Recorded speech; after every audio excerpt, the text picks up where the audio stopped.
1990 kovo 11 Aukščiausioji taryba vadovaujama Vytauto Landsbergio pasirašė Lietuvos nepriklausomybės atkūrimo aktą.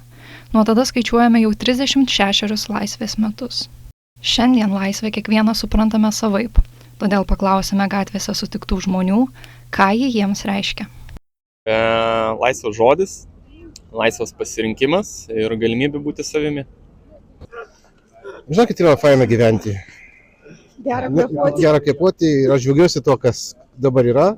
Iki žmonės sako, kad yra blogai gyventi, nežinau, kaip. Dar taip gerai niekada negyvenom, kaip dabar gyvenom.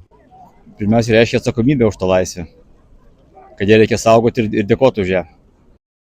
Prisiminimuose sovietmetis dažnai apibūdinamas kaip niūrus ir skurdus laikotarpis, pasižymėjęs cenzūra, represijomis ir bauginimu. Todėl daugelis gyventojų nenorėjo gyventi tokioje santvarkoje. Negalėsi sakyti tai, ką tu galvoji. Kalbėdavom kitą kartą tokiam užuominom. Išvažiuoti, aišku, niekur negalėjai. Jeigu ten išvažiuodavai, sakykime, jeigu Lenkija, tai jau toks užsienis, kad tu neklausk. O jeigu jau į demokratinę Vokietiją, tai čia yra, jau nežinau, kažkas. Buvo sunku taip, materialiai. Galiu tik tiek atsimenu, tik tiek, kad Kalėdos šventės ir šokolado gabaliukas buvo aukso vertės. Lietuva savo nepriklausomybę siekia taikiomis, bet ryžtingomis priemonėmis. Vienas svarbiausių to pavyzdžių – Baltijos kelias, parodęs 3 Baltijos valstybių vienybę ir siekia atkurti laisvę. Taip pat itin reikšmingi buvo sausio 13 įvykiai, kai sovietų armija bandė atkurti savo valdžią, tačiau žmonės drąsiai stojo ginti savo valstybės. Kur mes buvom? Prie bokšto buvom. Buvom prie bokšto, jo. Po pačių bokštų pradėjo tankai važiuoti, sproginėti iš tuščių, garsas, dūmai, pradėjo stiklai kristi. Po to iškart iš bokšto. Tai mes dar nuo šaly žiūrėjom. Ir ne, vieną moterišką per tvorą mes perkelėm. Permetėm ir viskas. Jo, tai buvo panika. Bet iš to paskui kitą dieną važiuoja jų rusas mašinos su garsiakalbiais ir reikia, kad jau mes paėmėm valdžią. Baltijos kely tai dalyvavau ir aš pati, ir kolegos. Pasidalinkit įspūdžiais, koks buvo jausmas būti Baltijos kely.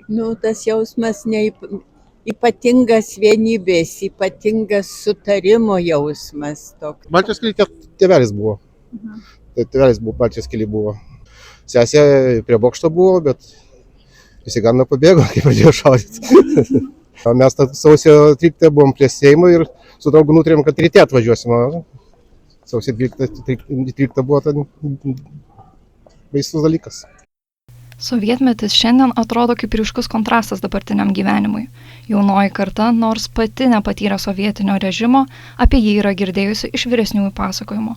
Todėl vertina tėvų ir senelių iškovotą nepriklausomybę bei galimybę gyventi laisvoje valstybėje. Kurie aš matau, kad tikrai vertina rimtai, tiek ypač, kai stoja jaunosius šaulius, labai vertina, bet aišku, kai kurie gal nesupranta, kad gali tikrai šitos laisvės nebūti.